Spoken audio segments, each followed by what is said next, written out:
सम्पूर्णमा नमस्कार। यति बेला हामी भियतनाम टुरमा छौँ। यहाँहरूले फोटो भिडियो पनि हेरिराख्नु भएको छ होला। तर साँच्चीकै एउटा अनौठो रमाइलो कुरा के लाग्यो भने आज हामी भियतनामको विभिन्न ठाउँ घुम्ने क्रममा एक ठाउँमा खाजा खान पस्यौँ। अनि खाजा खायौँ। हामी लगभग 28 जना, एउटा नानीसहित 28 जना छौँ। यो घुम्ने क्रममा चाहिँ हामी 28 जनाले नै खाजा खायौँ। यति मजाले भरपुर रूपमा खायौँ। अनि लास्टमा बिल आयो। अनि बिल कति आयो होला भन्ने खालको एउटा हामीलाई थियो।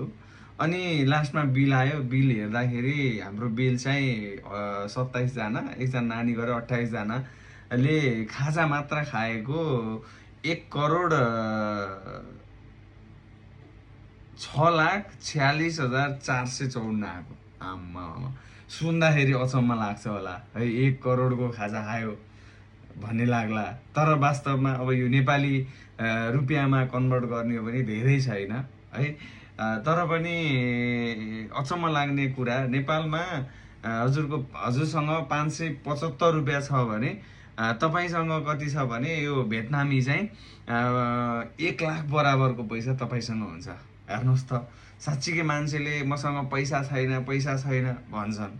तर साँच्चीकै पैसा छैन भने एकचोटि थोरै पैसा लिएर भियतनाम आउनुहोस्, तपाईँ करोडपति बन्नुहुन्छ है। साँच्चीकै यति मजा आएको छ कि कुरा गरी साध्य छैन।